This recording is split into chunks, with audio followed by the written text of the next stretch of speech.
వృశ్చిక రాశి వారికి ఎన్నడూ లేనటువంటి విధంగా ఆదాయ వ్యయాలు అద్భుతమైన రాజయోగంలో ఉన్నప్పుడు చైత్రమాస పూర్ణిమ సందర్భంగా అర్ధాష్టమ తిగ్రహ సంచార స్థితి దోషం ఉన్నప్పుడు తొలగించుకొని అఖండ రాజయోగం ఎలా పొందాలో ఈ వీడియోలో సవివరంగా సంపూర్ణంగా తెలుసుకుందాం.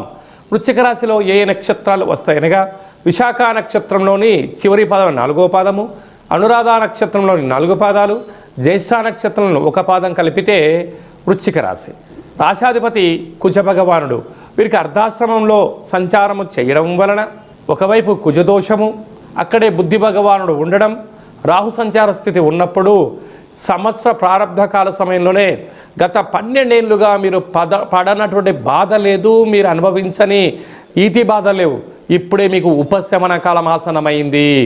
ఈ చైత్ర పూర్ణిమ సందర్భంగా రాత్రిపూట ఒక బౌల్లో నీళ్లను నవధాన్యాలను వేసి చంద్రభగవానుని చూసి మీ మనసులో ఉండబడిన కోరికలను కూడా నెరవేరాలని చెప్పి దండం పెట్టుకొని ఆ యొక్క విజయ తిలకాన్ని మీరు దిద్దుకున్నట్లయితే, ఈ యొక్క నీటిని ప్రవహించే నీటిలో పోసినట్లయితే చేపలు జలజీవరాశులు తిని దోషాన్ని తొలగించుకొని అఖండ విజయం వృశ్చిక రాశి వారి సొంతం అవుతుందని చెప్పి గమనించాలి.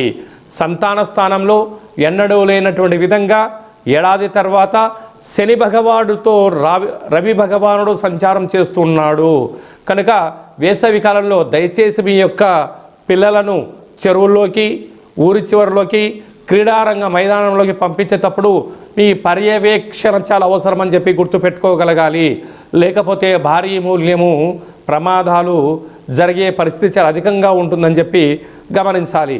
రుణరోగ శత్రుస్థానంలో శుక్ర భగవానుడు సంచారం చేయడం వలన బంగారు ఆభరణాలు, షేర్లు, క్రయ విక్రయాలు అదృష్ట స్థితి మీకు రాబోతుంది కనుక కాలాష్టమి సందర్భంగా సూర్య భగవాను యొక్క దర్శనం, పక్షులకు, కాకులకు, సాధు సంతులకు అన్నదానం చేయడం వలన సంచిత కర్మ, ప్రారబ్ధ కర్మ, ఆగమిక కర్మలు తొలగిపోయి అదృష్టం, బంగారం, రాజయోగం మీ సొంతం అవుతుందని చెప్పి గమనించాలి.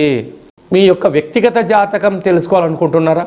మీ యొక్క పేరు, పుట్టినటువంటి తేదీ, నెల, సంవత్సరం, పుట్టిన సమయం వ్రాసి వాట్సాప్లో పంపించగలిగినట్లయితే 100 సంవత్సరాల జాతకాన్ని వ్రాసి పంపించి మీరు పుట్టినప్పుడు గ్రహ గమనాలు ఎలా ఉన్నాయి, ప్రస్తుతం ఎలా ఉంటున్నాయి, రాబోయే కాలంలో ఎలా ఉంటున్నాయి, ఈ తెలుగు ఉగాది పండుగ నుంచి ఆదాయ వ్యయాలు, ఎలాంటి కార్యక్రమాలు ఆచరింపచేయాలి, ఎలాంటి కార్యక్రమంలో మనం విజయం సాధించబోతున్నామో అన్ని విషయాలను మీకు సవివరంగా సంపూర్ణంగా తెలియజేయడం జరుగుతుంది.